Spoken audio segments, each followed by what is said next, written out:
In this creation, we find that the Lord has given us the special faculty of thinking. He has made sure that this thinking power can rest on the greatest resource of our Shastras, which our Sanatana Dharma Hinduism has given us. The Sanatana Dharma or Hinduism that we have been practicing has the flexibility and the elasticity of dealing with everything that we can go through in our lives. It has a capacity for us to meet the challenges. And this existed for us not just now, but all the way from the Vedic period. So whether it was the Vedic period or the Puranic period, our Shastras have been there as a beacon light. At one time, we were living in that Vedic society where people were highly intellectual and had very few desires. They were very contemplative. Life was very simple at that time. The environmental impact was not the agenda of politics that we see now. We were not cutting down or destroying trees, and nature was very abundant. In all this, people were highly contemplative. But then, by the time of the Mahabharata war, we found that man had become more and more egocentric and more desire-ridden and wanting to fulfill the desires regardless of the community members. So sage Vyasa, the great master, felt this need for a change in the society.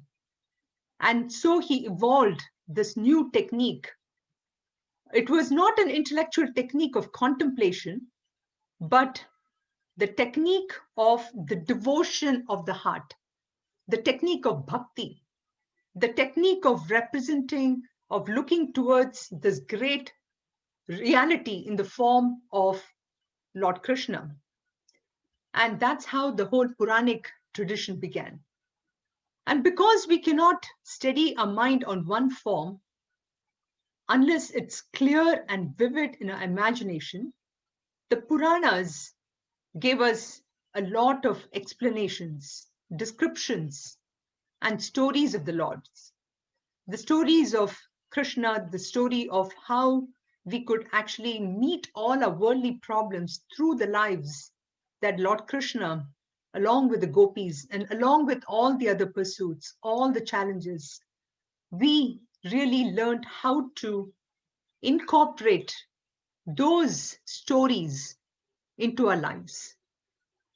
So the Upasana method of the Vedic times, which was so difficult to follow in terms of contemplation, now was brought very vividly for us through these stories in Bhagavatham. And this is how our whole Shastras, the role of Shastras and spirituality plays in our lives. Our Shastras are all the way divided into the Shrutis, the Smritis, the Itihasas, and the Puranas. And the common thing between all of them is really the oneness of the reality, which is seen in either the absolute reality in the Shrutis, and then later on brought it down to the common masses in the form of the Itihasas and the Puranas, and also the Smritis. So in and through all this, the Shastras have played a great part for us in our lives. When we look at Shastras, as we are discussing about Bhagavatam, it is necessary for us to categorize what Bhagavatam, Srimad Bhagavatam is, and how this literature has helped us. So The Srimad Bhagavatam is a great Mahapurana. The word Purana, as it indicates the word, it seems like it is a narrative of an ancient time. But we see Bhagwan Adi Shankaracharya, who has said in one of his bhashyas that the same Purana is always something new. There is always something in the Puranas that we can learn, which can incorporate in today's life.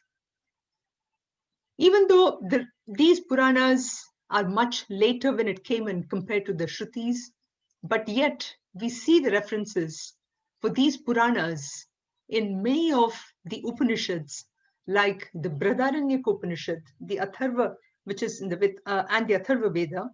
They all make references to this word Purana in there. And in all these, we find that in these Puranas, there are many tips which can really help us to make our lives greater.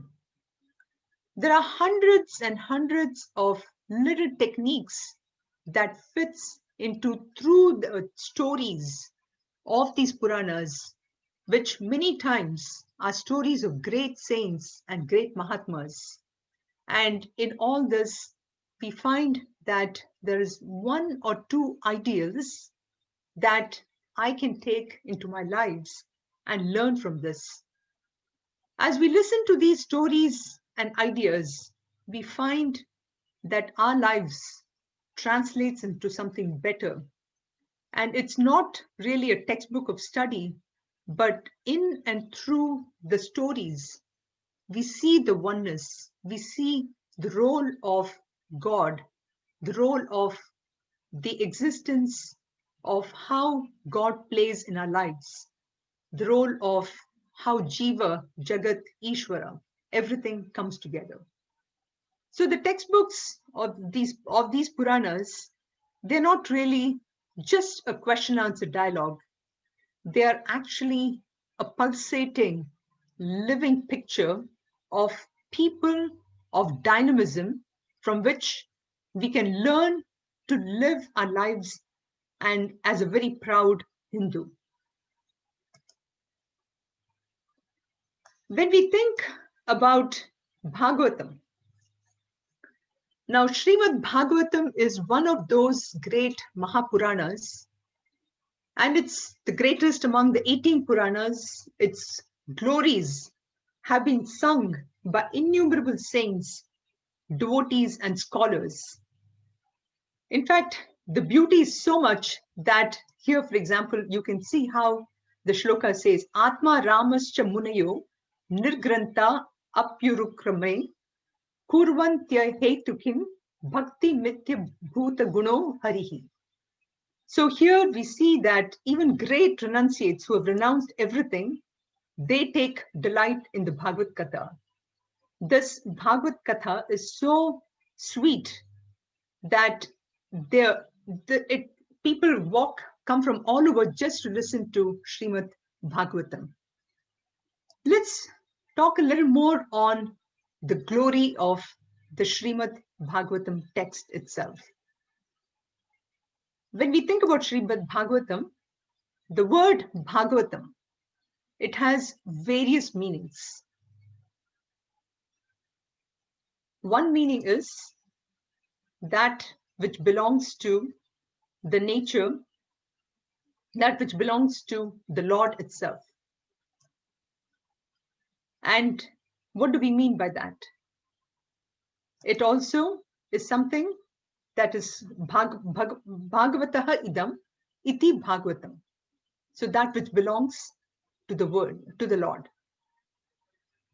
Another meaning is that which is the true nature of the Lord.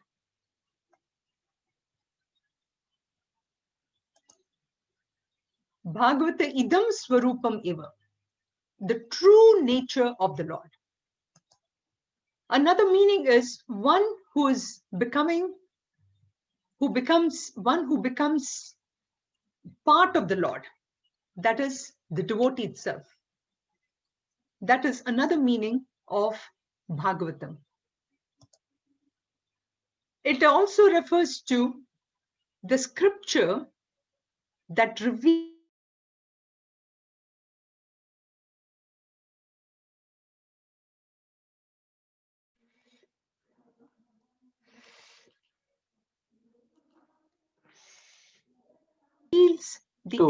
a book.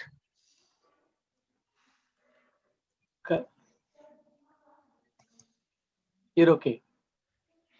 So it is a scripture that reveals the essence of the Lord, and it is a spiritual means to know the Lord. So those are just some very beautiful meanings of what Srimad Bhagavatam means. Just the word, one word alone captures the entire essence of why I need to read this beautiful text and make it part of my journey through life. But this is what I like the most about this particular meaning of Bhagavatam. So the word bhava it can be broken up also as bha, which refers to the nature of consciousness or knowledge or light, referring to the supreme self or Paramatma. Bhaga, ga referring to know, or to go, or to reach. Again, these are root words.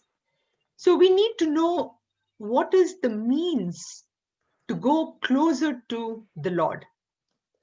So though we have read in Bhagavad Gita and in the Shruti in Upanishads that God is our very essence, we still feel that he's so far away, as if he is like literally on the other shore and I am here. So how do I reach from this shore, from where I am, to reach that Lord who's on the other shore? I need a boat. I need a strong boat. I need the best boat that is there in order to take me to that. And that is what Va refers to. Va or Vara, which means the best. And Ta refers to Tarani or boat. So Vata, the best boat, which can take me through this journey of samsara, this journey of transmigration, of birth and death, to reach the other shore. So the word Bhagavata here would be the best boat that can take me to that Lord. And therefore, again, Srimad Bhagavatam, as I read Srimad Bhagavatam and as I read the stories in Bhagavatam, each one of them is a stepping stone, is one more step where I'm taking to reach that Lord, who is none other than the essence who's none other than supreme reality, who's the Paramatma and the essence in all of us. So Bhagavatam is also the knowledge of the oneness of God.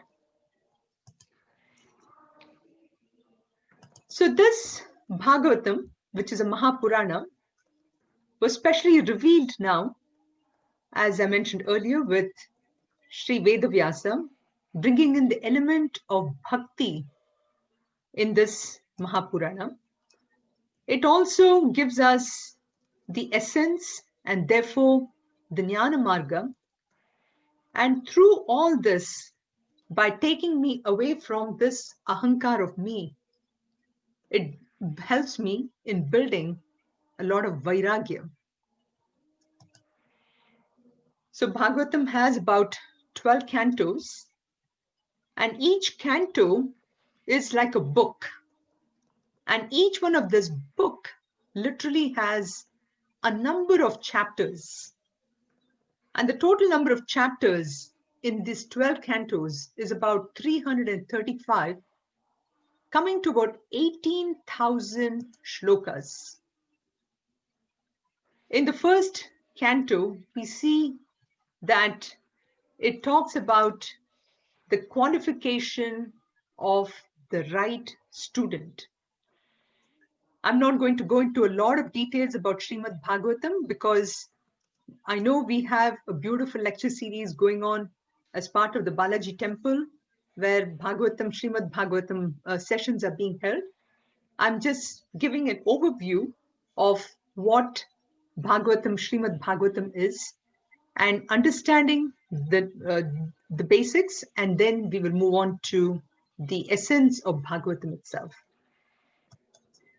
The second canto, which is where we are going to spend a little time on getting to the 4 shlokas, is where the Chatushloki Bhagavatam is listed in the second canto. And in this canto, we see that there's a lot of sadhana or practices that are given for the sadhak. And of course, we know about the glory of Lord Krishna in the 10th canto. So that, in a sense, gives you the idea of the glory of Srimad Bhagavatam. So when we talk about Bhagavatam, it is also nice for us, it is really wonderful for us to understand what the word Bhagavan really means. So I have about 3 slides on the nature of Bhagavan and why it is important for us to understand the nature of Bhagavan. So who is Bhagavan? Who is that Lord? So Bhagavan, the Bhaga or the virtues, the 6-fold virtues in absolute nature. Bhagaha asya asti iti Bhagavan. The one who has Bhaga, who has all those, the greatest virtues is Bhagavan. And this is from the Vishnu Purana, which is one of the 18 Puranas.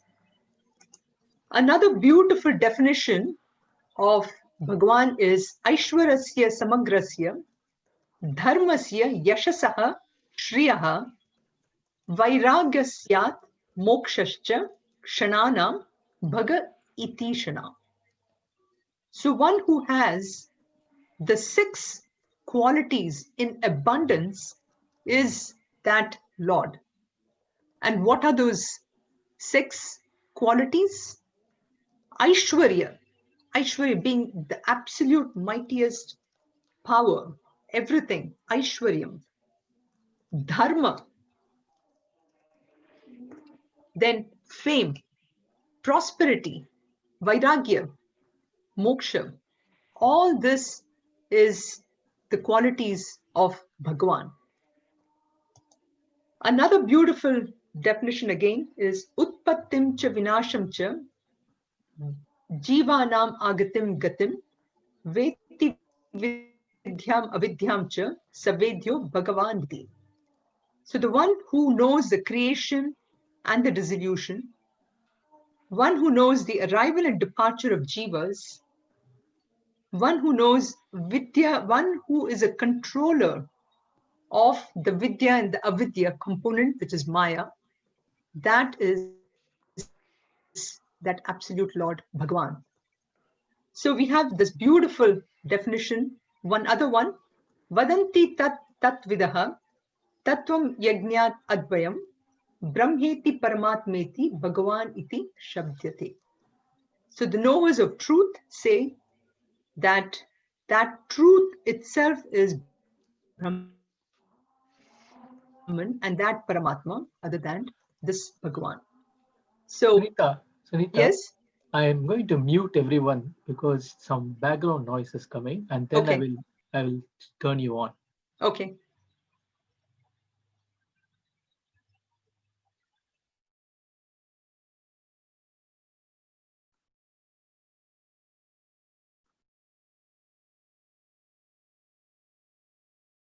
Yeah, you can talk now. Okay.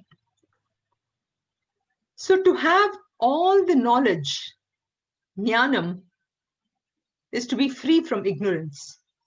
So the one who has that jnanam does not require a mind, a perception, or the means of knowledge. Thus, whoever is endowed with this mind in order to know cannot So, to know cannot be Bhagwan. So Bhagwan is above all this, and that Bhagwan is that absolute truth or the reality. So then now the question might come in our minds, what is really Srimad Bhagavatam? What is the essence of what Bhagavatam tries to convey to us? And this is beautifully given in the Mangala Charanam, in the first canto or the first book of Srimad Bhagavatam. In this canto, there is the first 3 shlokas are the Mangala Charanam, out of which the second Mangala Charanam beautifully gives the actual essence, which is nothing but, at the end of the day, the most important thing we need to know is what is the Parama Dharma, the ultimate Dharma, which is said in Srimad Bhagavatam. So here is a shloka. I know it's a little busy, but we'll try to say it and we'll understand the meaning itself. Dharma projita kaitavotra paramo nirmatsaranam satam vedyam vastavamatra vastu shivadam tapatrayon Srimad Bhagavate Mahamunikrite Kim va parairishvaraha Sadyo hritya varudhyate trakritibihi Shushrushrubhistat kshanat Dharma projita kaitavotra paramo Nirmatsaranam satam Vedyam vastavamatra vastu shivadam Tapatrayonmulanam Srimad Bhagavate Mahamunikrite Kim va parairishvaraha Sadyo hritya varudhyate trakritibihi Shushrushrubhistat kshanat. As you can see, I have a pretty elaborate meaning, which I have broken it up in English. But let us try to understand the meaning of what this shloka is trying to convey. As you can see, the essence of dharma, bhakti, ajnanam is brought out in this beautiful verse of this Mangala Charanam. Srimad Bhagavate. So in this Sundara Srimad Bhagavatam, it's in the 3rd line, Srimad Bhagavate, Maha Muni Krite. Maha Muni Krite, which is authored by that great Maha Muni, none other than Sri Vedavyasa. How did Vedavyasa get this? So Vedavyasji got this knowledge from Naradji, and we will go through that. We'll get this. We'll do this story in another slide. Who got it from Brahmaji, and who ultimately got from Narayana Bhagavan himself. So Mahamuni Vedavyas is none other than Bhagavan alone. So when we say Vedavyas is Bhagavan, the glory, and so you can see how the entire glory of Bhagavatam is also because of Vedavyasa, who is none other than Bhagavan himself. So in this Srimad Bhagavate, what is said? Dharmaha. Dharmaha. But we know that dharma is also spoken in other places. So, for example, the Manusmriti. Okay. But what we are talking about here is Param Dharma. So, when we talk about Param Dharma, we have understood dharma in a certain way, right?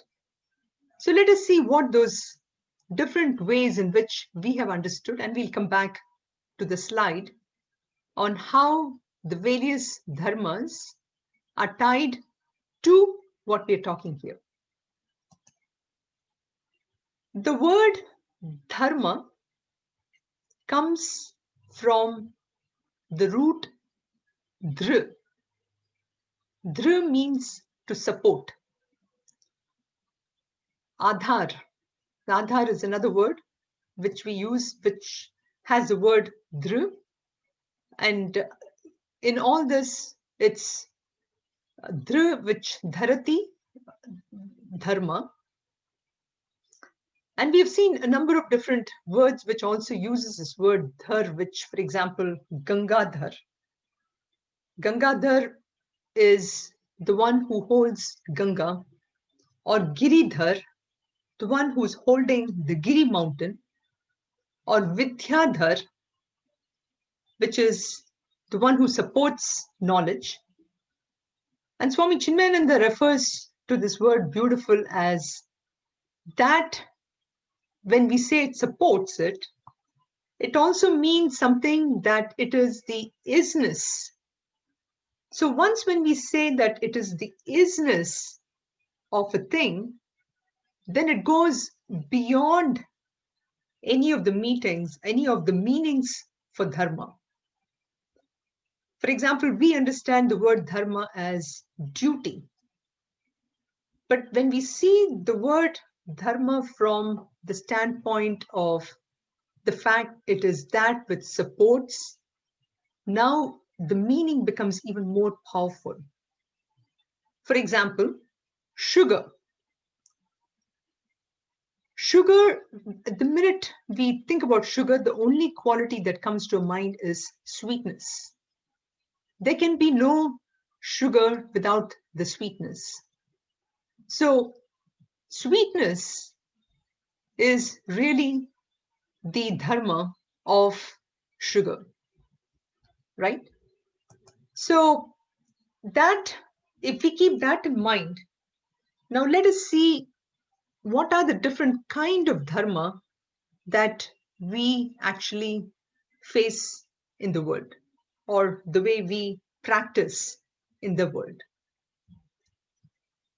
One of them is the Vidhi Nishedh Maka Dharma, that is the dharma that tells us what are the do's and don'ts.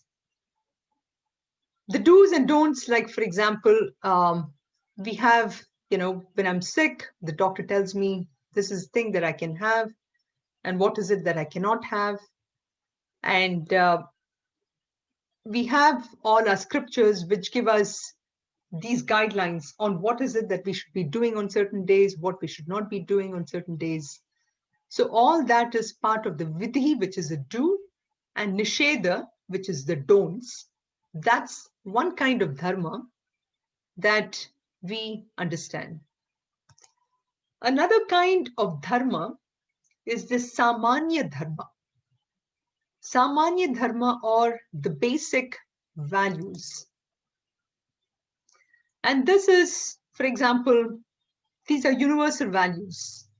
For example, truth or forgiveness, honesty, love, all this falls under the thing of samanya dharma.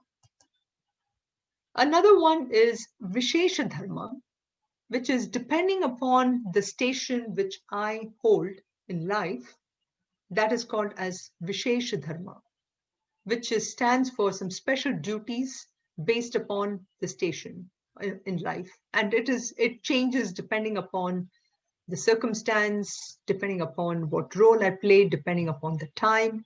So this is another type of dharma. For all this, our shastras, all the way from Shruti to Smritis, give us a lot of guidelines in this type of dharma. But the last one, which is the Parama Dharma, that dharma which is part of, which is really me as a human being. What is that dharma that I need to practice? And that is the dharma which is elaborated in Srimad Bhagavatam.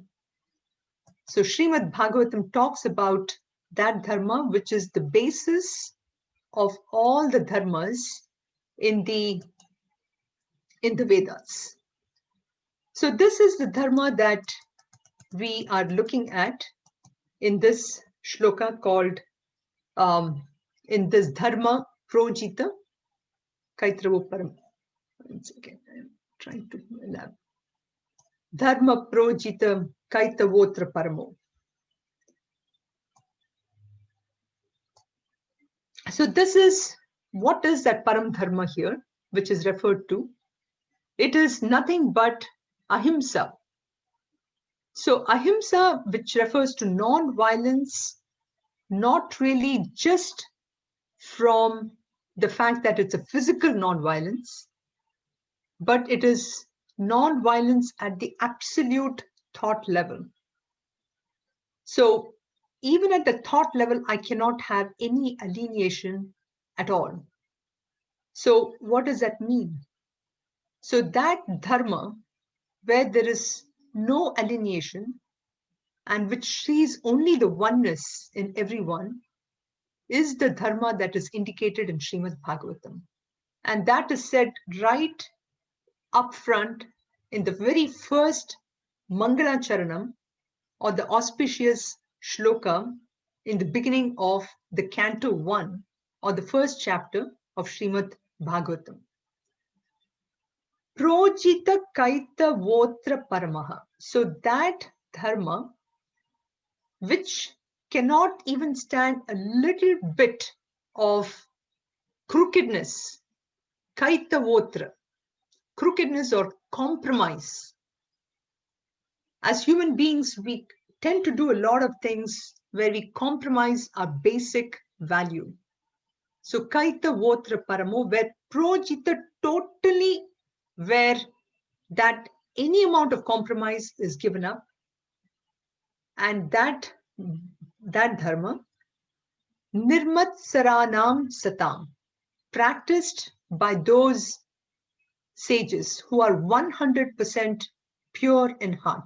Satam, those devotees of that Lord. And those who have understood Vedyam Vastuva Atra Vastu, where they have understood that that absolute Vastu is that truth, and that truth itself is dharma. So understood by them, Vedyam Vastava Matra Vastu, Shivadam, which is auspiciousness, Tapatrayon Moolanam. Tapatrayon, that referring to the three kind of tapa, or the three kind of troubles. Moolanam. Moolanam is uprooting that entire three kinds of troubles. And the three kind of troubles referred to here are the troubles due to Adi Daivika, Adi Bhautika, and Adhyatmika. That is the unseen forces, the seen forces, and the ones which is within my own self. And we give, the examples are, for example, like things like earthquake or anything which I cannot anticipate, I cannot do anything about it. And things like war, which is the other kind which I see it happening, but yet it's beyond my control. And the one which is within my control, which is the Adi Adhyatmika, those three kind of tapas. So those who have complete control over all this, and who have recognized that absolute dharma to be the truth. So that is what is given in this Srimad Bhagavate by the sage Maha Muni Krite, Kim va parai Ishvaraha. So what other texts do I even have to read when I have this beautiful Srimad Bhagavatam from which I can learn? Satyo Hridi Rudra Sadyo Hridya Varudya Tetra Kritibihi Shushrushrubhi Tatshanat. So, if I just listen to this Bhagavatam with my full ears, then that knowledge can get into my own heart directly. It can pierce into my heart. So, this also gives you a beautiful qualification of the student, of the person, where the purity of mind, when that purity of mind is there, then the knowledge which is heard can go directly into the heart. Shushrubihi, which is a person who listens very well. Tat Shanat, it immediately, without wasting any moment, that knowledge can get into a heart. So a beautiful Mangalacharanam in the beginning of Bhagavatam, which gives the essence of Srimad Bhagavatam in the form of the Dharma itself, and the fact, and this is the essence which is in Bhagavatam and which gets into our into the Chatushloki Bhagavatam itself, which we will be seeing.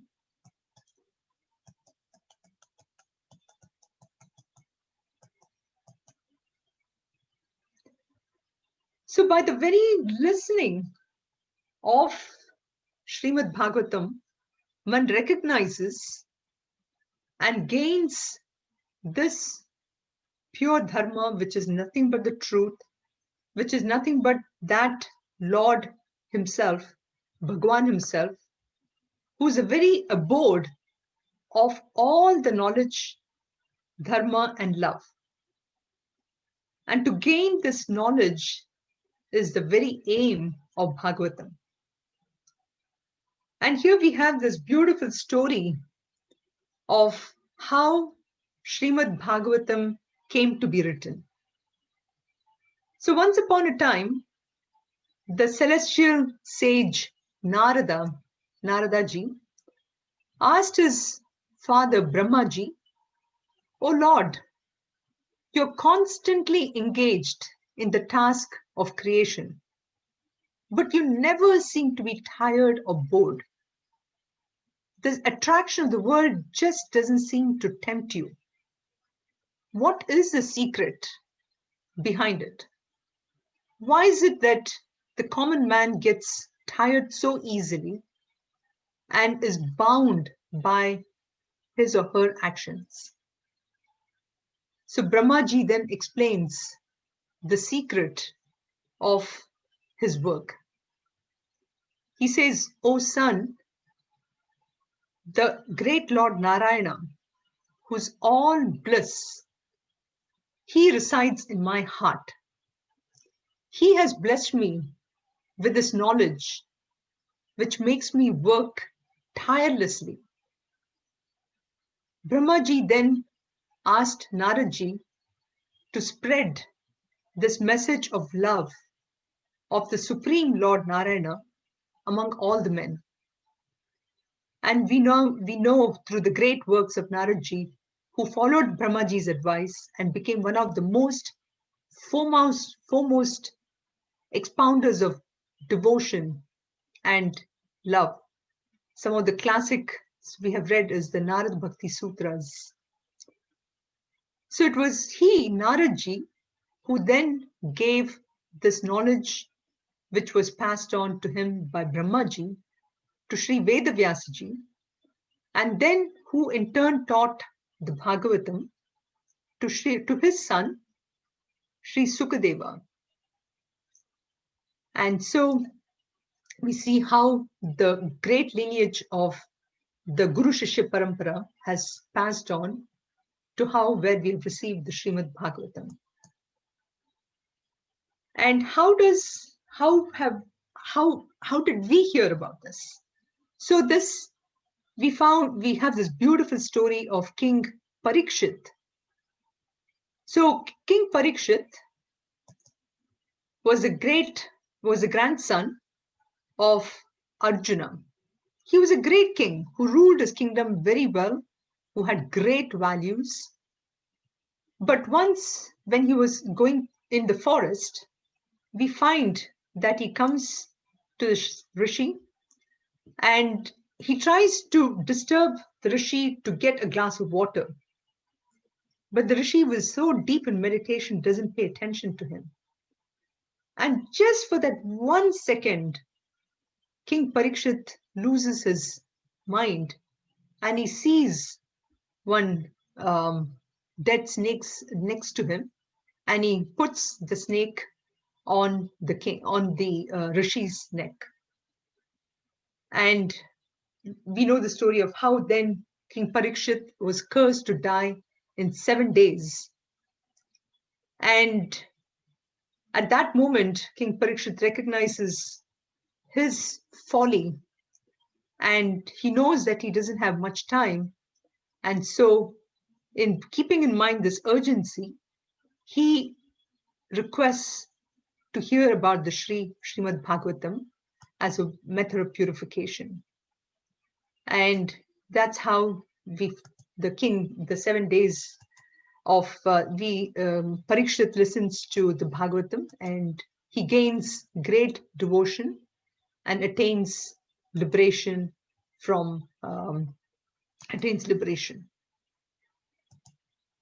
So this is the story that we see, and another beautiful story on how Brahmaji actually got the knowledge of Srimad Bhagavatam is we see that once we had Brahmaji, who is the lord of one of the Brahmanda. He saw the entire creation in front of him, but he could not remember. Nothing came to his mind. He couldn't really see anything. And while he was just contemplating on this, he heard only 2 words, tapa, tapa. He was wondering, what is it? He was in great meditation, and it was basically the Lord telling him that he has to do the austerities. Tapa meaning austerity. And so in that, due to that tapas, we see that the Lord gave him that knowledge. And then we have Brahmaji, who then recognizes that in order for creation, he needs to keep the Lord always in mind and not allow his ahankar to come in. And from this, we see this beautiful knowledge of Bhagavatam being propagated.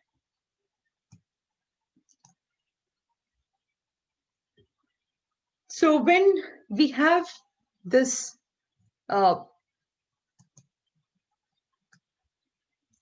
we see that this knowledge which was propagated from Brahmaji then to Naradji, and we see that Lord telling this pretty beautiful shloka to Brahmaji in the beginning of, before the Chatushloki Bhagavatam itself. Shri Bhagavan Uvacha Jnanam Paramaguhyam Me Yad Vijnana Samanvitam Sarahasyam Tadangam Cha Grihana Gatitam Maya. So Shri Bhagavan Vacha Jnanam Paramaguhyam Me Yad Vijnana Samanvitam Sa Rahasyam Tadangam Cha Grahana Gatitam Maya. So we see that this knowledge, which is the supreme secret, along with its experience, secrets and limbs do listen as spoken by me. So this is what Lord Narayana is telling Brahmaji. What does that mean? We see that Grahana, I have broken it up also as the individual meaning here. Grahana, which is we come to know. Maya gatitam, being spoken by me. What is it? What is this? What is this thing that is being spoken? Jnanam and Vijnanam, that is knowledge, along with the experience. And what kind of knowledge is that? It is a Paramaguhyam. It's a great secret, supreme secret. Guhyam, indicating that it is hidden.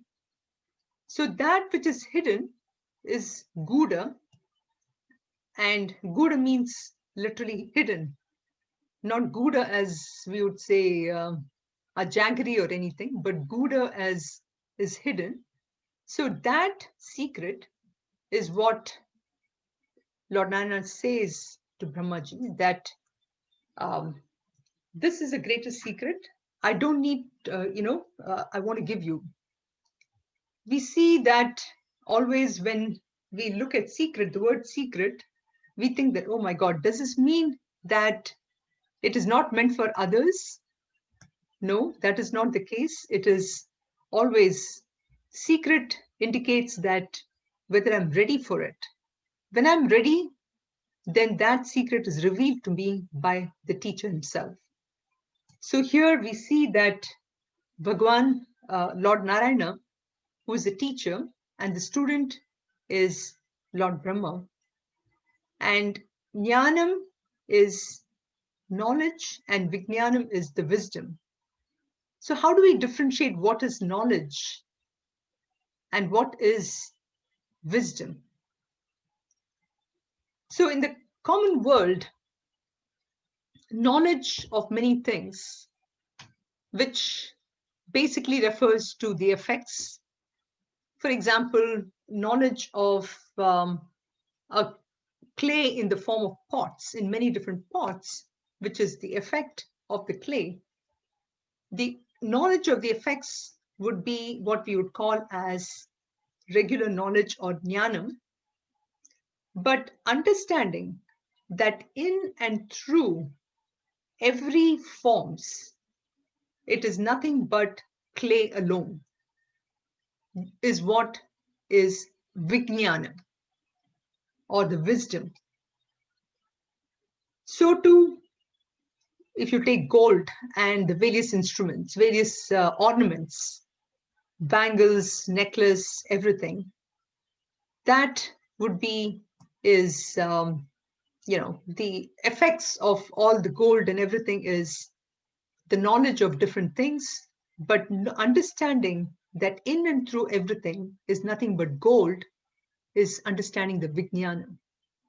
So Lord Narayana is saying, Brahmaji is, I'm going to tell you that knowledge, which is that secret, where once you know, you understand that it is not only will you know the knowledge of the forms, but also understanding what is in and through everything. That is a secret that I'm going to tell you. And tadagam, tad angamcha, which is along with the various parts, also is something that you will know along with this knowledge of creation, knowledge of this world.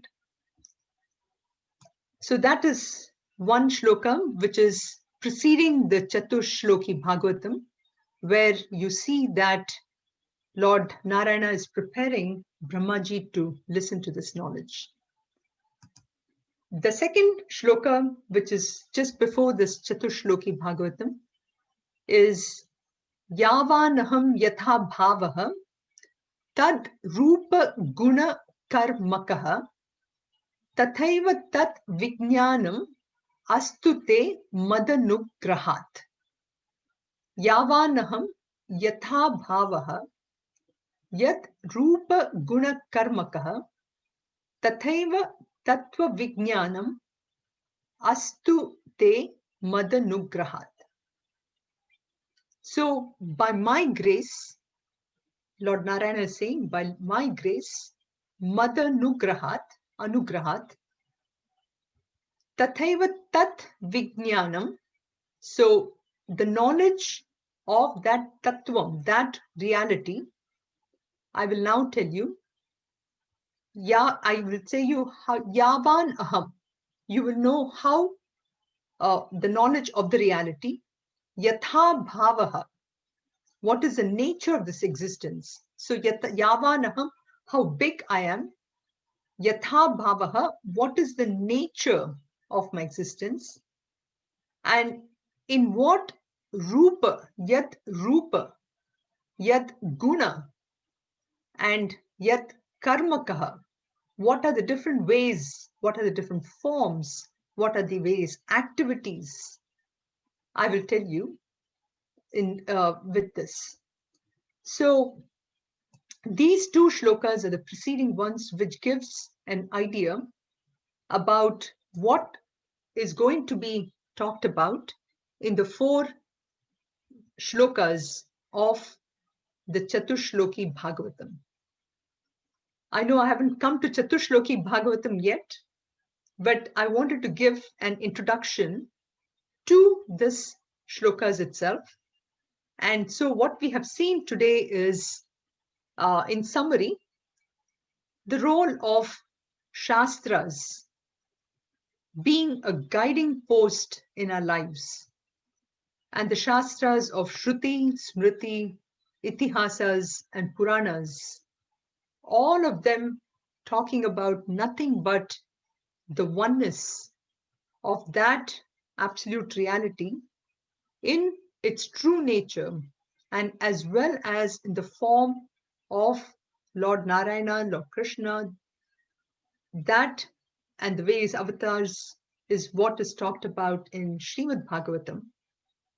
Then we saw also why is Srimad Bhagavatam called as the Purana? What is the meaning of Bhagavatam? How Srimad Bhagavatam itself is the Lord himself. So Bhagavatam or Bhagavata, various meanings we saw here. Bhagavatam is the text. Bhagavatam is the Grantha. Bhagavatam itself is Bhagavan. And Bhagavata refers to the Bhakta. And we saw the meaning of Bhagavata also as the boat which takes us through samsara. And we understood also that Bhagavatam, the true essence, is nothing but understanding the ultimate dharma or the parama dharma, which is nothing but the true essence of who I am. And that also we saw. And then we saw the stories leading up to Srimad Bhagavatam, the rendering of Srimad Bhagavatam from Lord Narayana to Brahmaji. We saw that. And in the next 4 shloka, in the next 4 sessions, we will be discussing about the essence of this Bhagavatam in the 4 shlokas. With that, I'll stop here. If you have any questions, you can send me a note on the chat or send me an email, and we can address it in the next session. Sarve bhavantu sukhinah, sarve santu niramayaha, sarve bhadrani pashyantu, ma kasyat dukkha bhag bhavet. Om shanti shanti shantihi. Om Purnamada Purnamidam Purnat Purnamudachyate Purnasya Purnamadaya Purnameva Vashishyate. Om Shanti Shanti Shantihi. Harihi Om Shri Gurubhyo Namaha. Harihi Om. Hari Om to all. We will see you next week. Thank you, Sunitha. Thank you. Hari Om, thank you. Hari Om. Thank you very much. Hari Om, Thank you. Sunitha. It was Hari Om. Hari Om. Thank excellent you. talk. I really enjoyed. Hari Om, Sunitha. Pramila here. I have a quick question. You Yes, mentioned, Pramila. you have mentioned about the Bhagavatam lectures that are going on. So is it through Balaji temple or I'm unable to hear? Hari Om Sunitha, very nice. This is Jyoti. Sunitha, unmute yourself.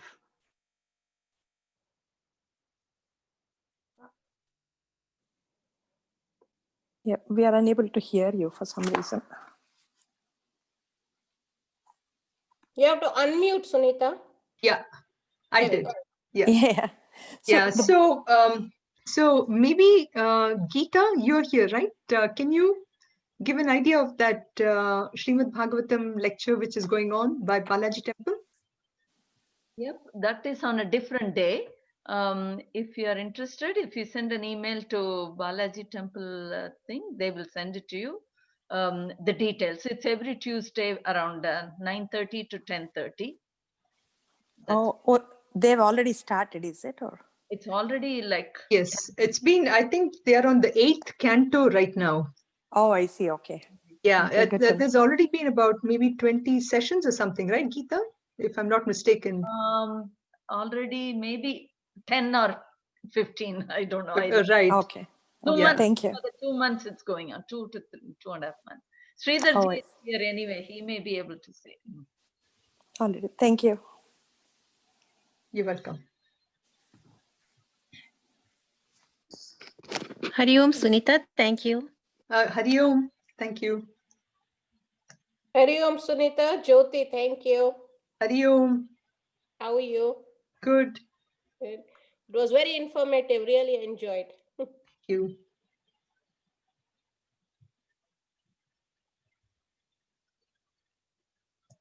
Sridhar ji?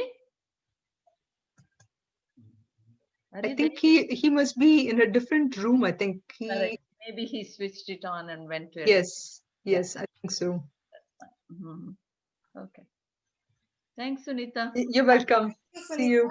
Hari Om. Wonderful. Hari Om. Is it going to be next Saturday too, Sunitha? Yes, it'll be next for the next 4 weeks. Okay, okay. Yeah. Thank you. Very nice. Thank you.